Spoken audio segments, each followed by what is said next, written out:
سلام علیکم. الو. سلام علیکم. علیکم سلام. اکای سلمان خیلی کارو نه سلامتی خوب همتون. تشکر. آشنای خیام‌الدین خطا نکنم. سلامت باشی برادر عزیز. بله خیام‌الدین هستم. تشکر برای روزگار فابریک قبول کردن. تشکر زیاد. یا هم دوربین تو نگیریم که تو همون صحبتامون یک کمی جالب‌تر باشه. لبای همون کامera را گیریم که در روپری کامera بشینه تو مردم ببینن بحث ما و شما را جالب باشه. صحبت خودت برنامه‌های نواری داری، یعنی مقصد از همون نوارا یعنی تاثیررسان از حرفا درست. وقتی ویدیو خاطی گپ میزنی یک احساسات یک تاثیر دیگه داره. ولی خاطی خودت ما گپ میزنن در همینجا هیچ یعنی اصلا بعضی‌ها میشناسن بعضی‌ها نمیشناسن. خب من کو میشناسم یک نفر است که در صفحه‌های اجتماعی فعالی. همون دوربین گیریون که کامera را مقصد گیریون کن یا صحبت بکنین. برادر عزیز روزگار اگر در حالتی میشدم که همین امکان میبود من گیرون میکردم چون این اولی مرتبه نیست که ما در این خیلی برنامه شرکت می‌ورزیم. اون جای چیش هم نیست البته تو جایی که میشناسن البته خیلی که خودت گفتی مقصد حالی در حالتی هستم که مثلا نمیتونم کامera بگیرم. بفرما باش. چون من دیدم که یک مسئله بسیار مهم و به حساس بررسی داره گفتم که یک دوست اندیشه خودم بیان کنم اگر اجازه باشه. بفرما.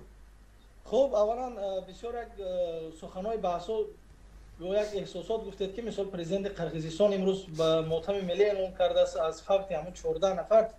البته در همین استفاده برندگان شبکه اجتماعی بسیار بحث‌های زیاد داره به وجود آورد و در گزارش رادیو آزادی زیر شرح نوشتند که مثلا در تاجیکستان اگر همین خلبی شود و حتی 1 میلیون هم به هلاکت برسد جانب تاجیکستان حکومت همین کارو نمیکند.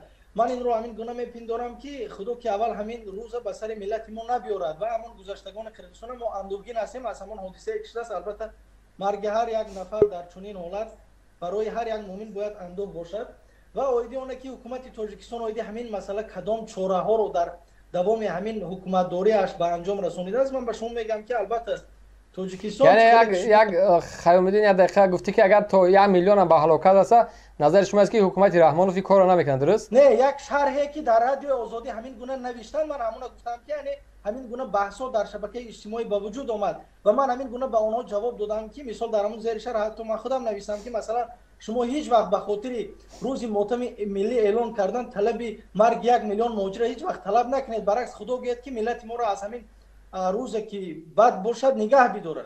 منظور من همین است که همین گونه شرح‌ها در زیر همون گزارش رادیو آزادی با نوشته شده بودن. همین نقطه رو گفتم. خب دوام صحبت. خب چیزی دیگر برادر عزیز و حکومت تاجیکستان ببینید اگر شما از خدمت‌های امام علی رحمان برای ملت باشد ما چقدر گفتیم البته شما اینو قبول نمیکنید. من میخوام اینجا سمت صحبت یک جای برم که خود شما مخصوص اگر همچون خودتون نه اینکه یک گروه اکستریمیستی بلکه همچون یک گروه سیاسی و نه اینکه اکستریمیست بلکه مخالف اگر امروز قبول میکنید چرا امروز در طول همین قدر سال فعالیت سیاسی یا گروه 24 یک گروه سیاسی دیگری که امروز در همون رای در اروپا کار فعالیت میکنن غیر از همین گونه برآمد کردن غیر از همین گونه همدیگر یعنی یک برادر ملت که جانب حکومت باشد و دیگر نفر عکسش گذاشتن و هر گونه معلومات‌های بر دروغ نوشتن و به دیگر کس بد کردن نشان دادن یا اینکه هر کس چه توان خودش سواد دارد یک سبب بی‌سوادی متهم کردن یک سبب دیگر چیز متهم کردن. یعنی خود شما غیر از همین برآمد کردن که این البته امروز شبکه اجتماعی یک منبع اساسی درآمد هم به حساب می رود خود شما چی کارها رو به انجام رسانیده ایستاده؟ همین کارهایی که شما ذکر کرده حکومت رحمانوف کو میکنه. ببین همین کارهایی که این برای ما گفتی که یک نفر رسم میبرن و طرفداری فلان میکنه مگر حکومت رحمان و امنیت رحمانوف نمیکنه که پدرای مخالفان هم میبرن در مقابل فرزندشون حرفای قبیح گپ زنن خسر و خشتامن و دادر و کلونشون هم میبرن که در مقابل فرزنداشون حرفای قبیح گپ زنن. پس اونا میکنه چرا این سوال برای اونها نمیتی که ولیاز خدا طبق قانونگذاری کشور این عمل شما عمل بی‌سوادی است. ما برای چی بی‌سواد میگم؟ برای که قانونگذاری کشور میگه شهروند جمهوری تاجیکستان از سن 18 سالگی حقوق آزادانه را فعالیت کردن و زندگی را داره. هیچ کس در برابر جنایت‌های این نفر آماده جواب گفتن نیست. چون من صاحب حقوق هستم 18 ساله هستم مدام که خودت یک نفری هستی که برنامه‌های سیاسی و اقتصادی پیش میبری وقتی میبینی که برای جنایتی من برای حرفی من که من 30 سال دارم در 2 تا 18 را بالاش به ممکن میشه 36 یعنی من 30 سال دارم وقتی پدری من میره از حساب من گپ میزنه مجبورش میکنن نواراش هست اگر میگن دروغ میگه نواراش است. وقتی یک برادر دیگر وقتی یک آدم دیگر میبرن پس چرا خودت قبل از اینکه اول برای من بگوی این شرمندگی در سطح یک حکومت است. وقتی یک حکومت این کارا میکنه، یک گروه خرد سیاسی میکنه، مشکلی نداره، هیچ جنایتی نبوده است. پس وقتی حکومت کو میکرده است، چرا حکومت نمیگی اول؟ با بیای برای ما بگی ما حکومت اصلاح کردم، نه پدر غم میتیا، نه برادر غم میتیا، نه مادر غم میتیا و هیچ کسی از مخالفین تا زمانی که تا 18 ساله سینش نرسیده است، یعنی غمت از 18 ساله بالا شد، حکومت کاری نداره. چرا این برنامه را یه بار در همو مردم برنامه‌های سیاسی پیشنهاد نمیکنی که قانونگذاری کشوری گپا میگه؟ چرا پدر بهروز، پدر حسین، مادر نمیدونم برادر حسین، پدر فلانی، چرا باید در نزد قانون جواب بدی؟ از همو سیاستمدارایی که در اونجا تحلیلگرایی که نشستن، چرا این سوال نمیکنی؟ خب اگر تمام کرده باشی، بله بفرما. میخوام جواب بدم. بفرما. اگر تو مرا خوب شناخته باشی برادر، من یگان نفر اعضای حکومت، یعنی در یگان وظیفه مسئول حکومتی نیستم. دویمش من همچون یک روزنامه‌نگار چرا این مسئله رو نمیپرسم؟ من هر مسئله که بررسی میکنم، اگر یگان بار پیگیری کردگی باشی در شبکه اجتماعی حتما می نویسم که همین این و یا اون موضوع بررسی بشه، چون میتوانید کدام سوال ها و کدام مسئله ها رو میخواهید که ما از همین کارشناس پرسیده باشیم و برای اثباتش من همون نواراش هم مقصد در شبکه اجتماعی گذاشتم. در همون چون میگم که همین سوال از کاربر شبکه اجتماعی به ما رسیده است و همین سوالی که امروز تو میگویی که مثلا برادر تو و برادر یک کس دیگر، انا اکنون همین سوال تو من و دادی، من البته همین سوال از کارشناس میپرسم و معلوماتش به تو میرسونم. بعد جواب خودی من چی است؟ جواب من همین است که برادر سلمان، تو حکومت میگی که مثلا پدر یک کسی دیگر رو یا مثال تو یک کسی دیگر میبرد، چی میکند امنیت؟ من این چیز رو که تو گفتی که من نوارش دیدم، من که ندیدم و این چیز تو ندیدم، باور و اعتماد ندارم. یعنی تو تا روز یگام نوار ندیدی که پدر یک مخالف گپ زده باشه، یگام نوار ندیدی؟ برادر من یک بار به فکرم اگر به انجام رسونه، چون من تا آخر گوش کردم. نه آخه برادر از میگی ندیدم، من باور که دروغ میگوی اگر تو ندیده باشی. نه برادر تو گفتی که همون نواری مجبور کردنشونه، من ندیدم آخر. تو میگی که همین مجبور بردن، آخر من همین چیزا ندیدم. برادر حسین تو اگر همون صحبت شدیده باشی بین چخیل به یک احساسات از دادر خودش نفرت دارد گپ میزند، آخر من چگونه باید بگم که وای امنیتی برده است؟ وای معلوم است که از احساس خودش رو بچه گپ میزند. الو گپ زد من باور کردم. انا همین برادر، بعد مسئله خود شما ببینید برادر عزیز، شما در هر یک برنامه تون یک کسی دیگر میگید که مرا ما با اکستریمیستی با تروریستی نگونه. دوستی عزیز از من خفه نشم، من شما را اینچون همچون اکستریمیست خلاصه کردم که میشناسم. بعد از تحلیل 2 ساله در اول همین سخن نمیگفتم. برای چی؟ منم بعد از 4 ساله که در میدان سیاست هستم، من حکومت رحمانوف یک حکومت قاتل میحسابم. یعنی بعد از 4 سالی که من در برنامه ها هستم. من گپ سری فعالیت شما میگم، گپ سری فعالیت رحمانوف میگم که من قاتلش میگم. منم از تجربه میگم، منم از تجربه که آموختم و دیدم، پس من میگم حکومت رحمانوف حکومت قاتل است. گوش کن برادر، اینجا من وقتی که تو میگی که حکومت امروز آزادی بیان نمیموند، تنقید نمیپذیرد، بین که من عادی ترین تنقید میگم شما کو یک تنقید بکو کی مرحمت کو. ببین اگر شما دعوای تنقید دارین، خب حکومت رحمانوف حکومت اولادی نیست؟ گوش کن برادر، من گفته ایستادم که من تنقید از شما دارم، شما یک بار گوش کنید من، بعد میتونه چی سوالایی که از من داده باشه دیگه من جواب تیم مالش. نه بحث سری است که حالت سوال مرا جواب ندادی، اما قانون سرقانون کشور جواب ندادی. تو 1 ساعت صحبت کردی، من گوش کردم، من 2 نقطه آغاز کردم، از یکمین جمله تو آغاز کرد که سخنی منو میبری. بیا بفرما بیا. خب برادر عزیز، من اول پرسم امکان باشد صحبت میکنم. بفرما. همین 2 ساله شما من تحلیل کردم و همین پیشنهاد کردم، حتی پیشنهاد کردم در چندین برآمد که برادرو میبخشه همین ملت ما امروز، من برادری مهاجر دارم سلمان، من خودم در مهاجرت بودم، هستن برادران ما دیگه، ما لیکن در عموم یک ملت هستیم. بیاید گفتم همین با جداگی ناندازیم. ببین وقتی که من برآمد میکنم، یک کسی دیگه برآمد میکنه، خودی تو شخصا گرفتی همین صورتی مرا گذاشتی، حالا که من به خدا والله قسم یک ذره ترس ندارم، بس با چاپلوس رقم یک خیام دین، بس با این چاپلوس فلان چی میبخشی، من اونجا تعریف این و یا اون شخصیت هیچی نکردم. من بس سری گروه شما کردم که غیر از مردم فریبی، غیر از دروغ گفتن، غیر از همین برآمدهای پوچ و لوچ دیگر یگان فعالیت سیاسی شما من همچون گروه سیاسی ندیدم. یگان فعالیت سیاسی غیر از برآمد میبخشید نداره، نه در حساباتتون مثال، نه در یگان جمعه بیدی که همچون گروه سیاسی یک عملکرد غیر از دو کسی یک گرفتید برده در یک جو میتینگ کردن یک همایش کرده باشید یک برنامه برای آینده که شما چیکار کردنی پیشنهاد کرده باشید تنها برای یک شو ساختن همین داد و فریاد سخن کردن هر کس از نام خودش یک بلاگر شده است او سیاستمدار است بلاگری خب ببین فهمیدم و تمام کردی کوتاه کرده در همونجا برای بازم تماشابین میگذارید گفتم که فعال شما رو ما همچون گروه سیاسی نمیشیم تمام خب چون که فعالیت تمام خب نداریم.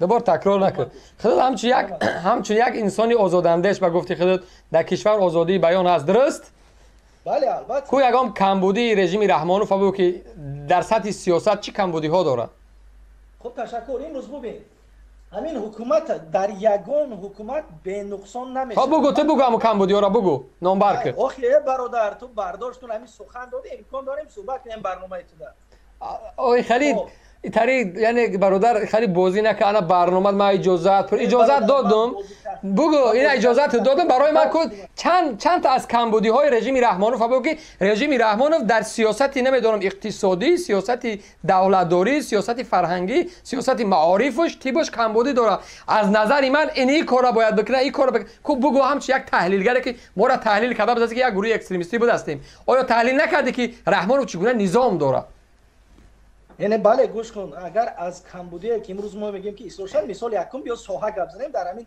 ساحه معارف من میخوام فکر و اندیشه ما بیان کنم خب در همین ساحه معارفی که ما تا همین روز داشتیم و همون کادرهایی که در همین وظیفه بودن خود جناب عالی در برآمد خودش گفت که امروز در همین سمت معارف ما باید یک تحولات جدی علم معاصر ترقی کرده است یعنی ما روی آوردن ما با یک سیستم نوی معاصر و امروز یک تحولات جدی در همین ساحه معارف به وجود آمده ایستاده است مثال یادن این یک کمبودی که ما داشتیم ما وقتی که از جنگ برآمدیم ترقیات محسوس بود لابراتوری های زمانوی که باشد که برای تیار کردن کادرهای تخصصی خصوصا در فنهای دقیق البته کم بود یعنی غیر قناعت بخش جناب عالی گرفت ببین 10 ساله رشد فنهای طبیعت آخه تو تعریف داری من بگو کمبودی را بگو آخر من نه بسا توی طرق خلق خیام میدی خیلی توی نمیگذاره تو کمبودی بگو تو میبیایی از مسکه میکنی چیکار میکنی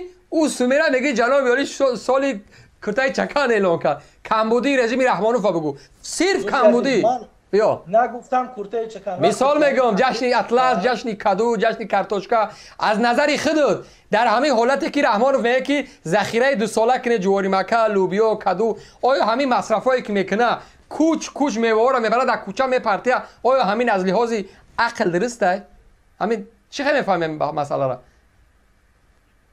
مسئله تجلیل همون نمایشی سبزوات‌های در نظر نه این یک سفری کاری میروه یا که پوتین اومد سفری خدمتی قطعی اومد تاجیکستان ببین که یک بحر از میوه‌جات بود در اونجا پر از میوه و انگور و مردم مشتاق خوردن همو هستن نه مردم گرسنه است منظورت فهمیدم همین مسئله سفر پوتین و همون میوه‌جات سبزواتی که در خطرناک نما و سویشکو بود مقصد اونها رفتن دیدن کردن ببین خب من شخصا وقتی که تماشا کردم پیگیری کردم شبکه تلویزیونی فدراسیون روسیه که همون چگونه بهاگذاری کرد شبکه تلویزیونی فدراسیون روسیه از همون خیلی تعریف کرد که امروز تاجیکستان یعنی دارویش خود شوی نه اینکه بعد همون اسراف شد گم شد برا البته همون بهره‌مند و یک طبق طبقه‌های نیازمند این چیزا میدونی که جمهوریت‌خانه‌های کمبیزاد اگر رومس یا خانه کمبیزاد برو زنی گنرال میخره زنی مفتش زنی پرگرار دختری سودی عالی و سودی میلیسا و KGB میخره کدام فرزندی فقیر میخره بلیاز خدا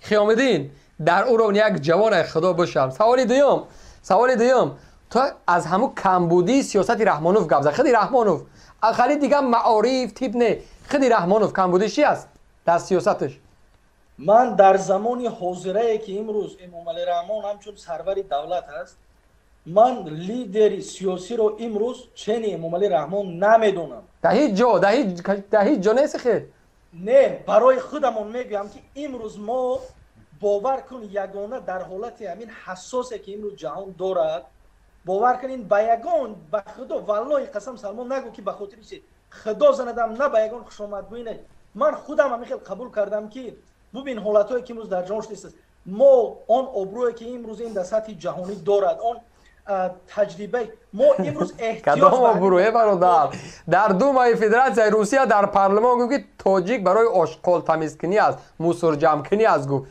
عکس العمل نشان دادیم این آبروی تاجیک این آبروی تاجیک رهبر یک حزب در فدراسیون روسیه گفت که تاجیک یعنی که ملت ها را جدا کردن با کسب ها فلان ملت برای ساختمان فلان ملت برای نمیدونم تجارت تاجیک برای رفتن و پاک کردن چیک جمع کردن آیا ما عکس العمل نشان دادیم ناتوان کردیم دیپلمات های ما یکم حرف زد از طرف حکومت یکم عکس العمل نشان داد که ما ملتی راهرو و بی‌سواد نیستیم آیا همین چیزا ما داشتیم کردیم انجام دادیم سوال اگر انجام شده باشه بیا جوابش بگیریم بیا این دو آبرو میگوی تو اگر همچون اعضای یک گروه سیاسی باشی من باوری کامل دارم که اون تحقیری که نسبت ملت ما میشد به جواب خب چی جواب داد تامیر رضا چی جواب داد بگو جواب چی جواب داد در برابر جواب علمون میوه و سبزیجات بدون جوابش جواب بدیدی دیروز برادر عزیز در کشور روسیه قطعی اوکراین جنگ است پرزیدنت آذربایجان قطعی پرزیدنت قزاقستان ملاقات میکنه اینا هر دوش به زبان مادری خودشون گپ میزنن در حالی که در دیگر ملاقاتاشون روسی حرف میزنن چون دیگرش بفهمن میشینن زبان آذری و زبان قزاقستانی گپ میزنن قزاقی گپ میزنن یعنی به خاطری که الکه اینا میفهمن که دنیا دیگه نظر داره یعنی ببین مشکلی در کجاست بعد از این قدر تحقیر و تجاوز این ملت در زیر پای پوتین میوجات پرداختن این جواب شد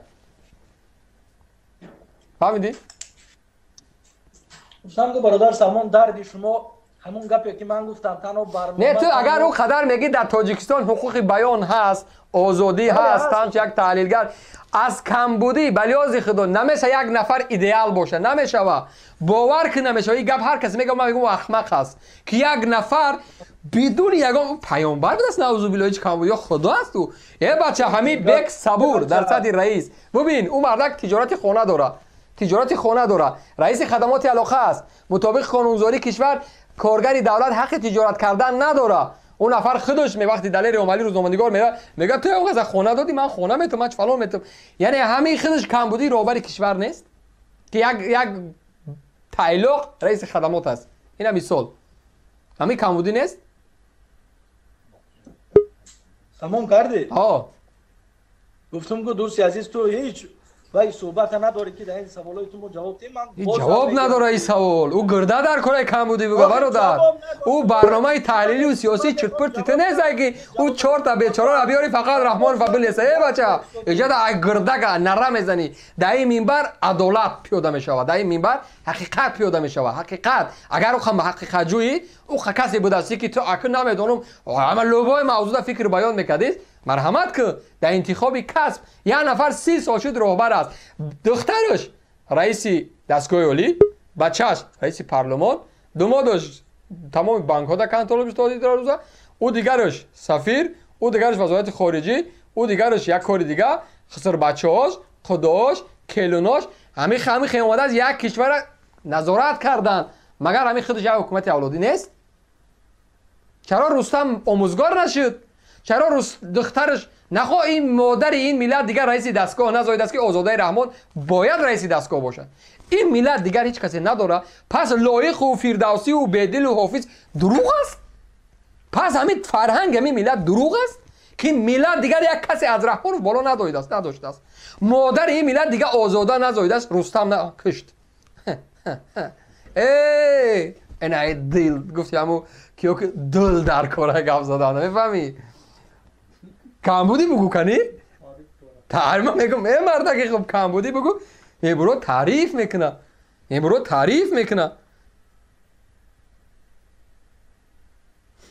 آنا بعد از این که خود نیو که مرا چاپلوس گفتی قسمی 2 چاپلوسی میبرو برادر صحبت با چاپلوسی رقم 2 5 سال اگر در این میدان باشیم تا 1 2 3 4 5 نصیب در پیشانی تا این صحبت چاپلوسی رقم 2 یکم هم صاحب شدی دیم هم صاحب شدی همون تا 5 صاحب بشی با خدا ببیده میگه که من در او رون این نفر دیگه نمیبینم چرا آزاده رحمان نرفت مدیری کافدرا شوه در دانشگاه صاحبکاری و خدمت درس بده در باغچه کودکانه درس بده رئیس دستگاه باید باشه مگر مادر این ملت دیگر آزاده نذارید رستم باید رئیس پارلمان باشه، شهرداری دوشنبه باشه.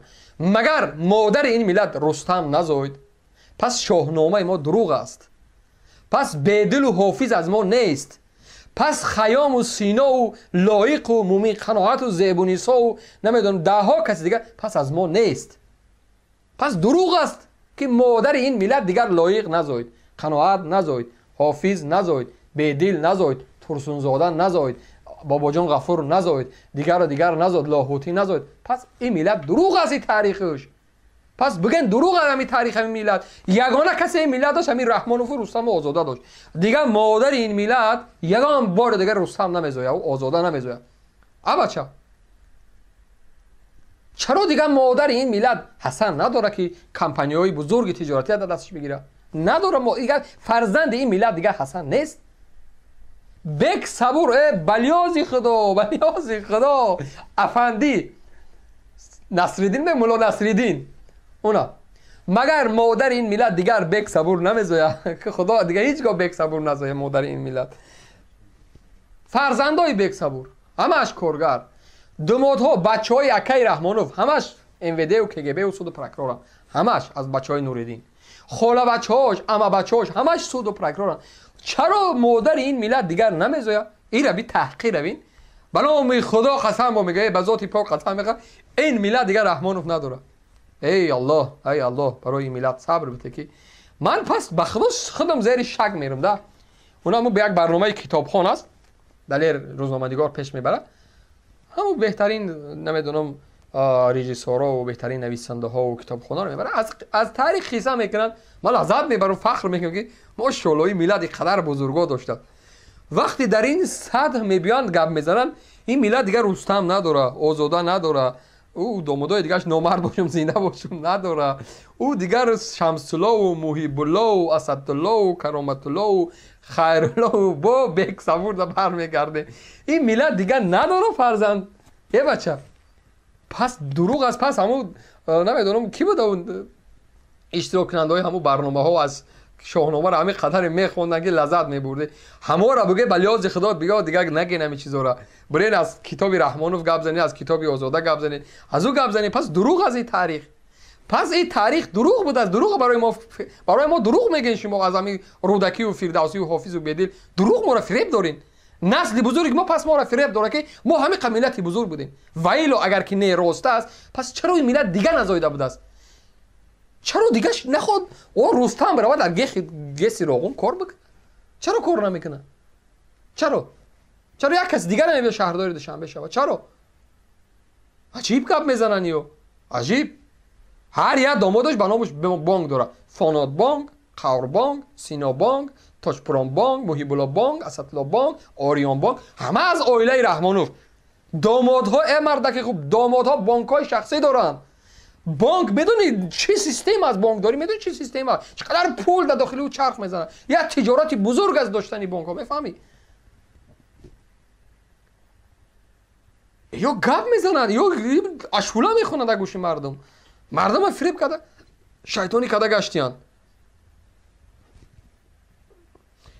این است. جواب نمیتونه. این سوالا به جواب است. من برنامه سیاسی و اقتصادی دارم، من تحلیل کردم، 2 سال تحلیل کردم. خوک تو سری تحلیل های 2 سالت برزگو بگو گروه 24 گروه اکستریمیستی گفته است. بچه دیوانه چی تحلیل خطا بوده. تو سوال جواب ده گیجا میگریزی آخی. مردم انتظار جواب این سوال گیجا میگریزی نه 3000 نفر انتظار که کایت سوال بودی. برو سوال جواب ده. گیجا فرور میگه من زنگ میزنم ولی بیست گیجا میکشی. تو سوال مرا جواب ده باید ولی به خودت مهمان شده. من زنگ نزدم خیلی میدیم بعدا سوال جواب ده. اینجا بیا گیجا میگریزی. بس بالا که آوازی گوداک برای چه خاموش میکنم. ها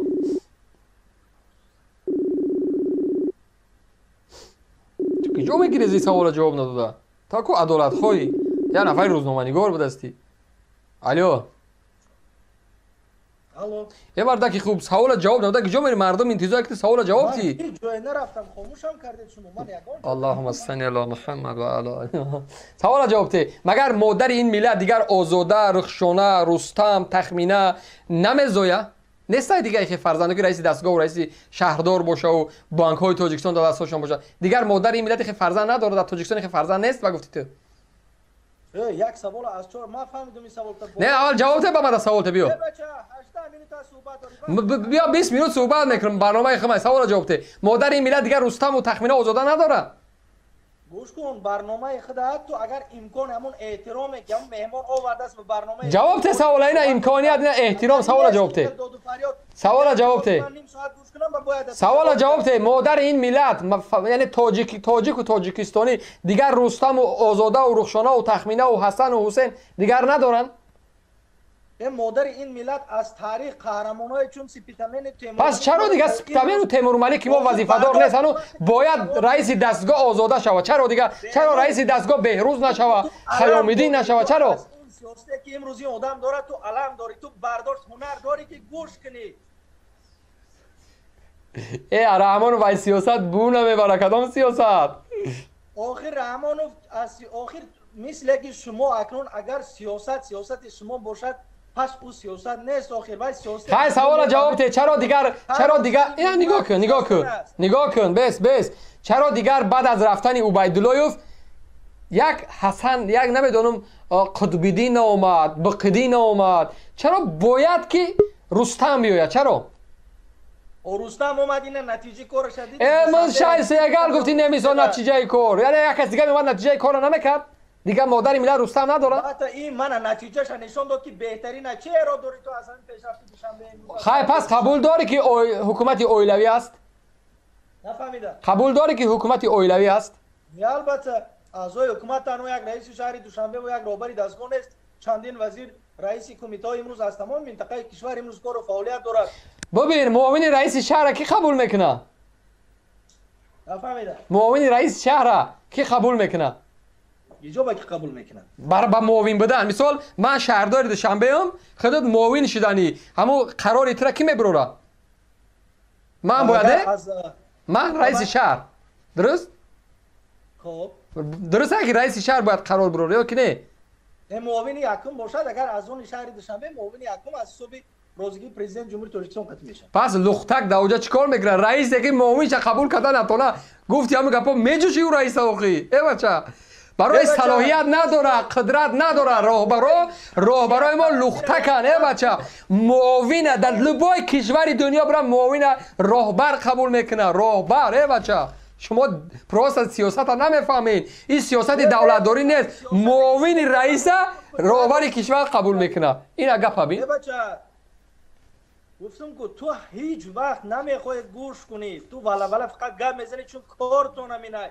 سیاست شما میدونسته که فقط گفتن ای تمام یک کمبودی را بگو کمبودی خودی رحمانوف بگو کمبودی همین میگم که تو همون عمر علی قوت مردن شرابر همون بودی نه با گرفته یک راهبر دیگر تا مردن ش اینم راهبر میشد خیر رحمانوف تا مردن ش راهبر هیچ گم نه نه آخه در گروه خودت چوب تو نمونه نمیشه که راهبرتون در 2 سال در 5 سال یک بار ایواز شود چی برای شما نمونه نمیشه چی اینا ما اینا راهبر مون ایواز میکنیم رحمانوف ایواز میشوه گوش کن با میبیوی رحمانوف من گفته ایستم که شما دعوا دارید که حکومت اویلوی نورمالی رحمان 29 سال در سر حکومت آخه چی بخیر راهبری ما راهبری سهراب ظفر نه سهراب ظفر بیستو چو با یک همون هستید یگان گروه تو نمونه نیستید او صبر کو آخه ولی راهبری گروه در سطح رحمانوف ولی 28 30 سال راهبری نکرده است همین گپ میزنی بچه شما یک گروه سیاسی به شما خودتونه گروه سیاسی از سیاست دولتداری فرق میکنه گروه سیاسی را اعضای گروه قبول میکنن راهبری کشور شما پروس معلومات ندارین در این مسئله گروه سیاسی حزب سیاسی حرکت سیاسی سیاست دولتداری یا کلا فرق میکنه با یک دیگر بچه یک دقیقه صبر کن نه کمبودی رحمانوف بگو کمبودی رحمانوف ای بر پدرت رحمت بچه من گفته ایستادم که همین یک گروه سیاسی داره امروز کمبودی رحمانوف بگو اینا من کمبودی سهراب ظفر میگم من کمبودی سهراب ظفر میگم کمبودی رحمانوف میگی بکش اینا من نکشم دست من خالی اینا دستم اینا رفت بس دیگه زنگ نمیزن هوا میگیری نمیگوی زنگ زد کو بله الو بله کمبودی همون سهراب بگو من کمبودی رحمانوف میگم گپ کمبودی سهراب ظفر همه از کی؟ خب خب گاو زن همه از کی در مقابل این همین نامردو یعنی که مردانه رفتار میکنه. بله فهمیدی؟ اكو منم گاو زنم حالا به یعنی حالا منطقی فهمیدگی که یعنی چی؟ گوش کن من نه منطقی هم گفت مرا فهمیدی؟ ای بچه حالا به آخی تو نفهمیدی یعنی چی؟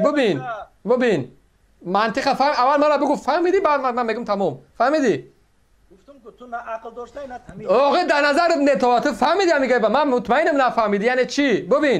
ببین روبریت همه وقت در این عقیده است و بارها در سطح اعضا میگه که گوش کنین هیچگاه به زن به مادری رقیب تحقیر دشنام یا به قبه نگو هیچگاه حتی اجازت نمیتین در سطح روبریت یعنی بارها میگن که در زنی رحمانوف مادری رحمانوف خواهری رحمانوف یعنی کسایی که بدن هیچگاه با الفاظ با لفظ قبه او خطاب نکنی اونا زنن.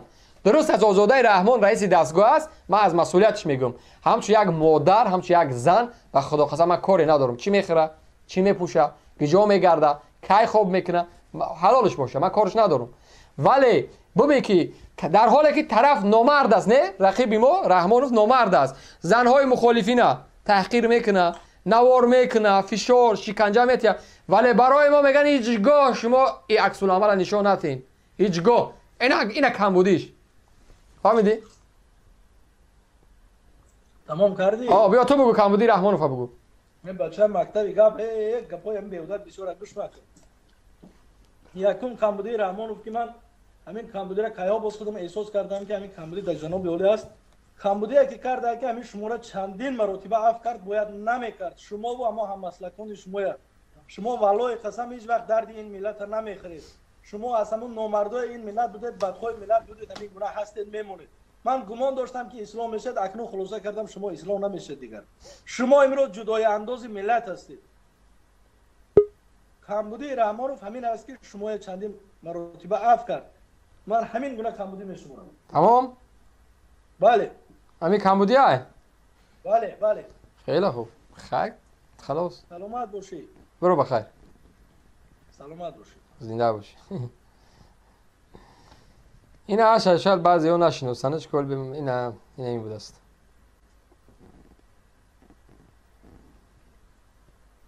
یا خب همین از خداست. بدخشان دروازه طلایی است. خب چی توش خیلی توش نقل کرده است.